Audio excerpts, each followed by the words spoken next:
obviously there's some outside sources that always give information on how our guys played, but from our office, from the Smith Center, our offensive MVPs this past weekend, 2 receivers, Pat Bryant and Casey Washington. I thought those guys, played a lot of good football here, but those 2 guys in particular, obviously the Casey with the big play at the end, with Pat with 2 touchdowns, and then also three guys on offense. We also gave it to Luke. Just thought, first-time quarterback, starting the game the way he did, the first completion, the second completion, the third completion, his demeanor, some of the things he did with his legs, really the composure to go out on that last series. There was no anxiety in him. It was just kind of, let's go out and roll and see what happens. I thought that was really good. Defensively, another great story of a new safety coming in and doing great things. Miles Scott, we moved him in the spring, and a lot has been said about that. I just thought he, handled the moment really well. Obviously, that one play, a huge factor in the game, but he made so many other plays.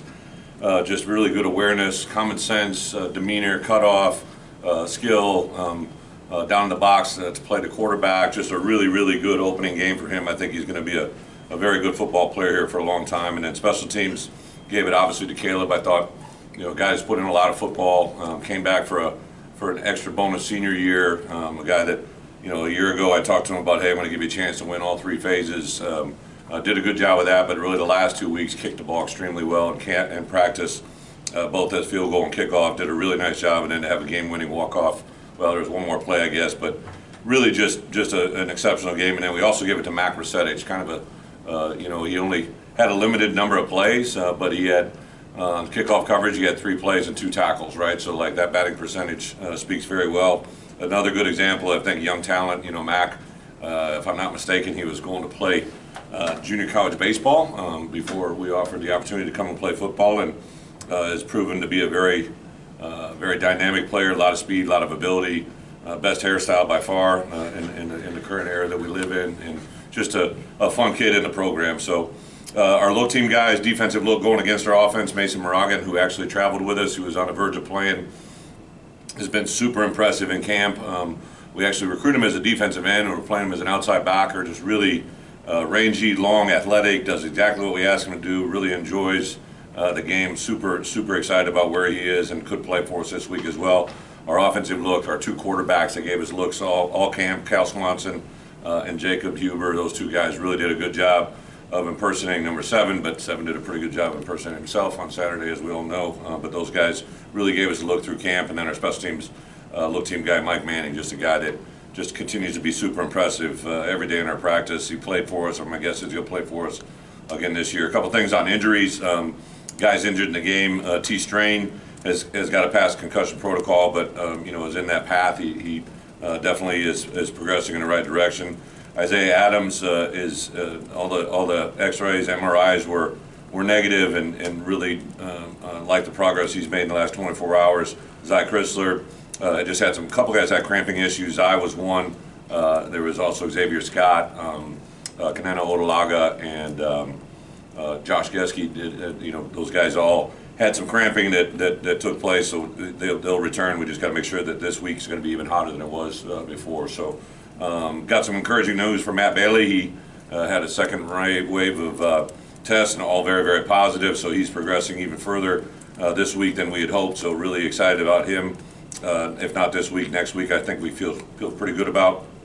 And then the other guy, Zeke Holmes, we're moving him through fall camp. He's come back off the ACL, had some complications that just were a lot of different things. Had a back, had another knee that were just minor issues but compounded. So we kind of just took a couple week window to set him down and let him rehab and focus. So we did that. We turned the page quickly on Sunday. We came in the building as coaches, graded it, brought our players in late afternoon, did a good about 90-minute film session on Toledo. A lot of really, I don't know how many times I said this through phone calls or text, people reaching out to me. Obviously give a lot of credit to Toledo after the game, and that still holds true today. But there were enough things for us, on all 3 phases of the game that let us win the game, but a lot of things that we can go correct. I think, in my 30 years in coaching, 15 years as a head coach, the best environment for a Sunday or the day after a game is to have a game that you win, but do enough things that you need to correct so they have a great frame of mind. And I thought our guys really bought into that, had a lot of it today. with no class, right? We've been able to have some guys through the building, brought some guys in. Hey, this is where I think you are. This is where I think you can go. Just a lot of really good conversations. I think for us, a lot of people always talk about the growth from game 1 to game 2 with players. I think it can really happen for coaches that haven't worked together. So to have the 4 new coaches play the way they did, I told Dish to have a field goal game-winning execution as a first-year special teams coordinator was pretty cool. I thought we handled that moment very well. So I thought Dish and what we brought him here to do as tight ends, Tip played really well. Also on the offensive side of the ball, Thad Ward, 2 running backs come in and do what we did, but also just a lot of other things that he's done in the building jumped out before that game, and couldn't be more excited about those 2 guys. Charlie Bowman, our outside linebacker play, the 3 guys that played the most amount of reps were pretty impressive. Allie Bryan played his most complete, really good game overall. Seth and Gabe continued to be pretty impressive and like where they're at.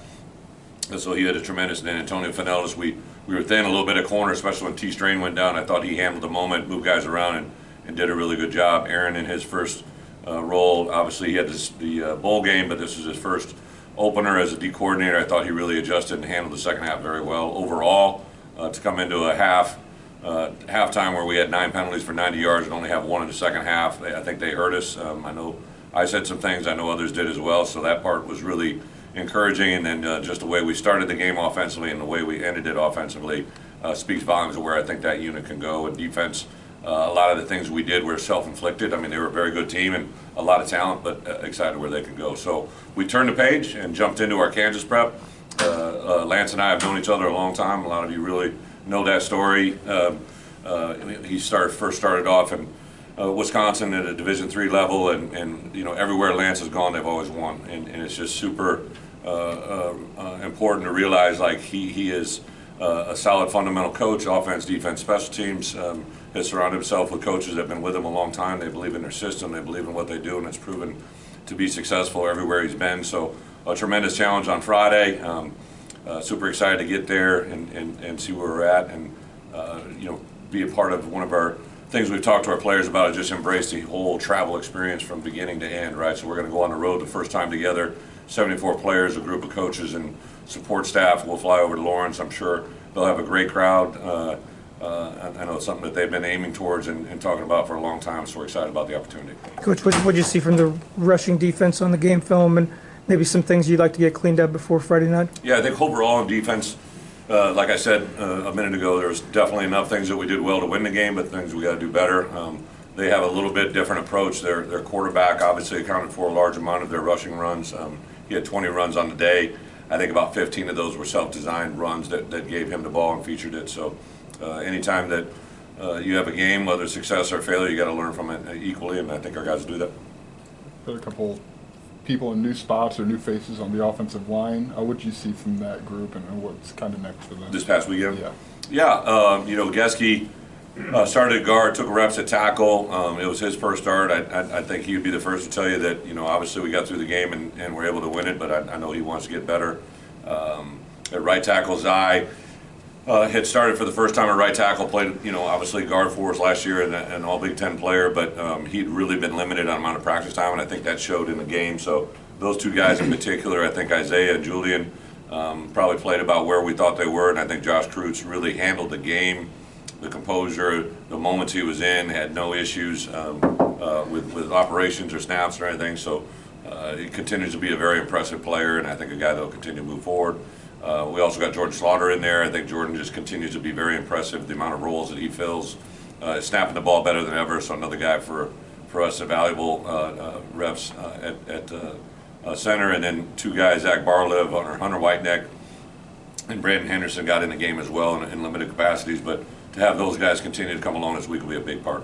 Was there anything you can take from this past Saturday with Finn that you can translate to what you're going to see quarterback-wise with whoever they put out there? Yeah, well, Finn is, really in my 3 years of here, like I literally said this in January when we started watching film from a year ago, like probably one of the more dynamic, explosive playmakers that we've ever faced at the quarterback position, regardless of who we were seeing or what time of the season. He's just a very dynamic player.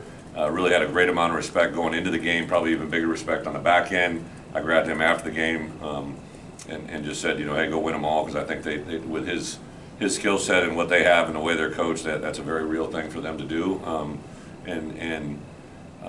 I think his skill set is unique to him, but there will be things that, this week, depending on who we see at quarterback, I just know their quarterback and the way he moves, whichever quarterback they play or roll with, the ability for them to run and create plays with their athleticism is real to all of them. So there'll be a little bit of carryover, probably not the same, but some. What's the conversations like with penalties, especially those two that changed the game with the taunting and then the roughing the passer? Yeah, well, some conversations can't be repeated, right?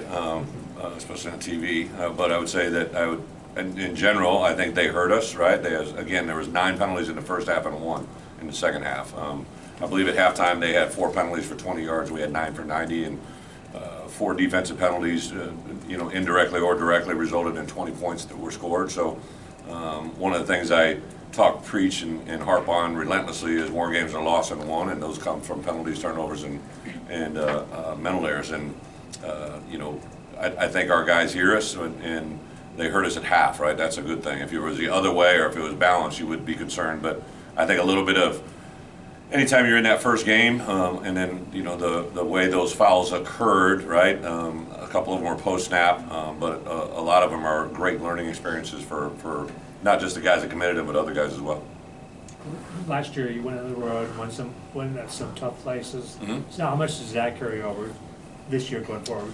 Well, I would say Kansas has targeted this game for a long time, right? So they had their game originally scheduled for Thursday against Missouri State.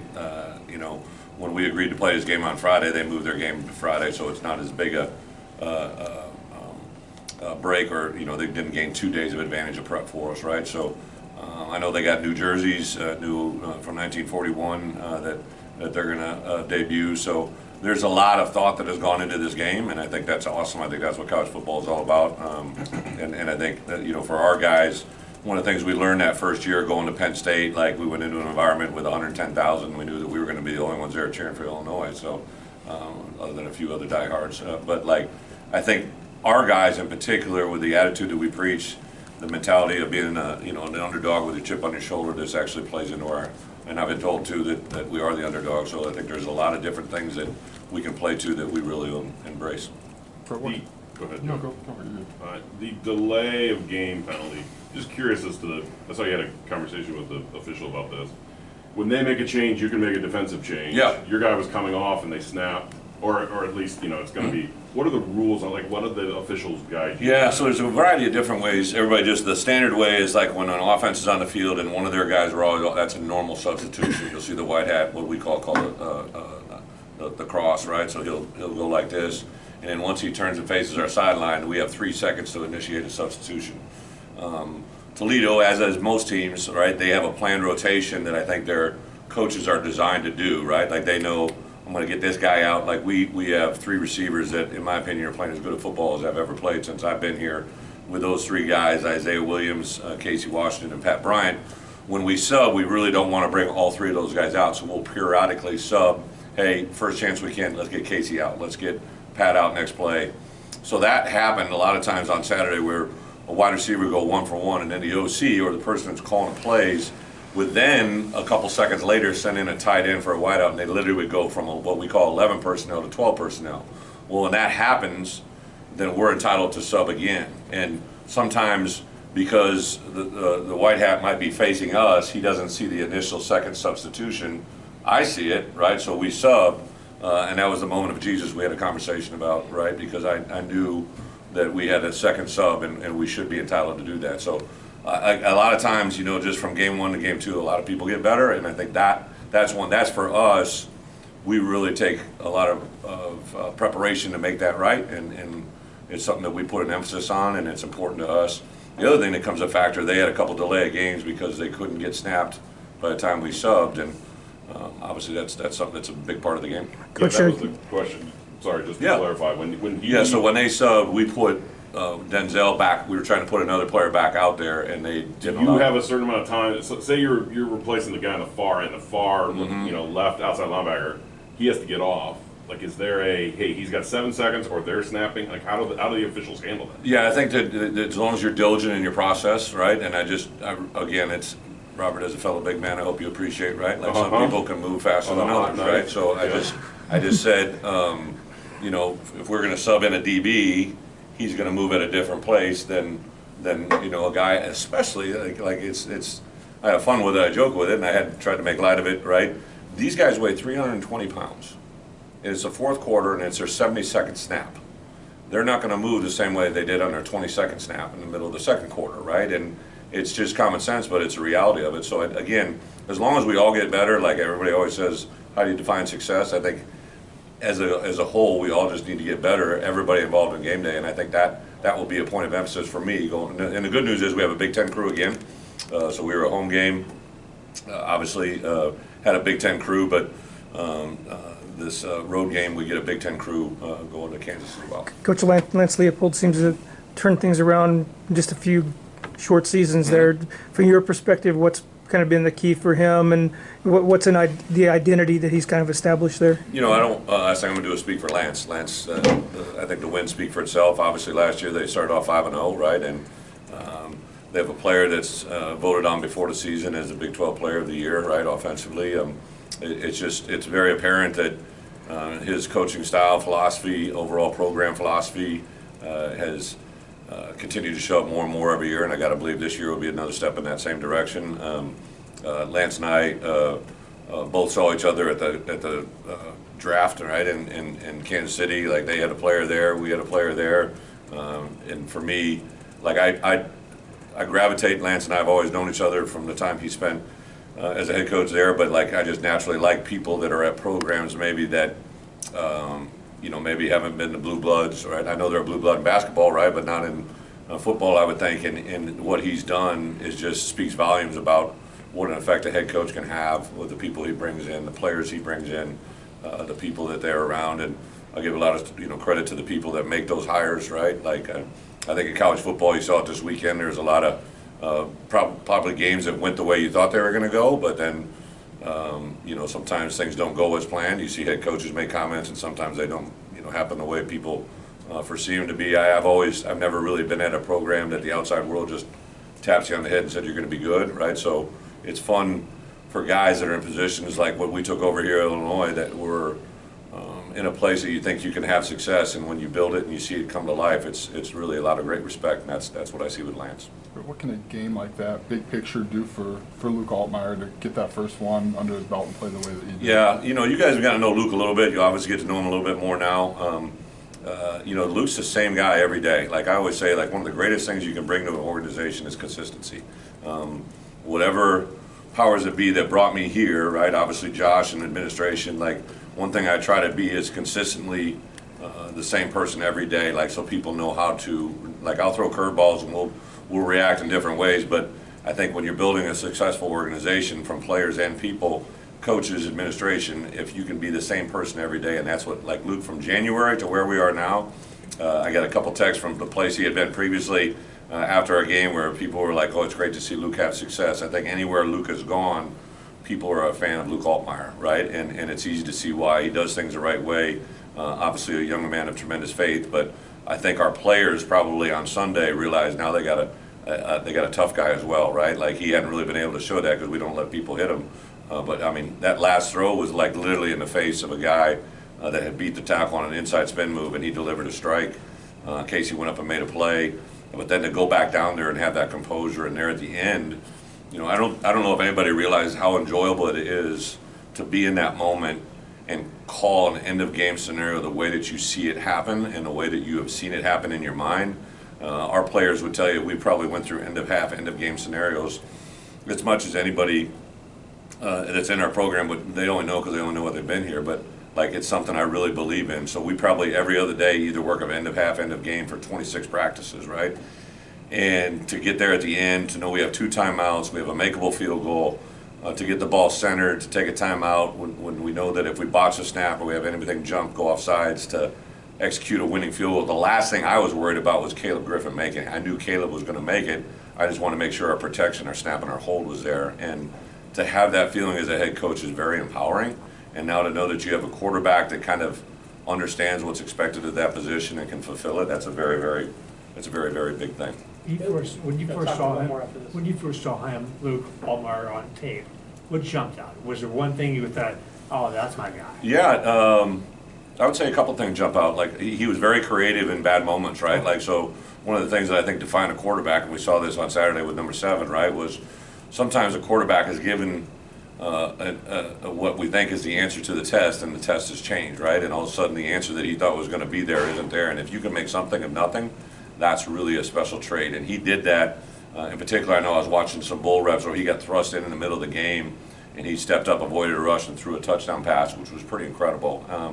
And then just really as you watch the volume of tape, his high school tape, his touch on the ball is very special. Like I think he's got the ability to make all 3 throws. Like I always say, the deep ball, the short ball, and the touch pass. And he really has that capabilities. But now after being through one game with him, he's got some intangibles he didn't know existed. And I think that part's really cool. And now to have your teammates see that, I think is pretty unique. In the 7 years that he was Finish up with this one. in the 7 years he was at Whitewater, were you guys able ever to chop it up when you were in Madison?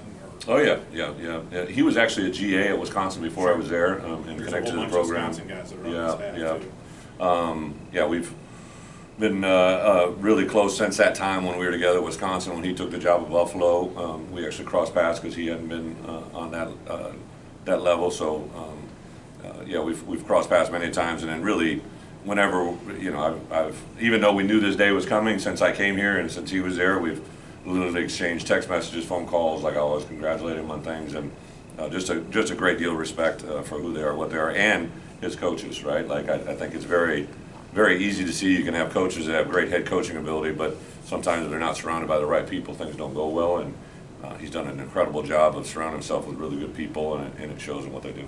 Thank you, guys. Thank you.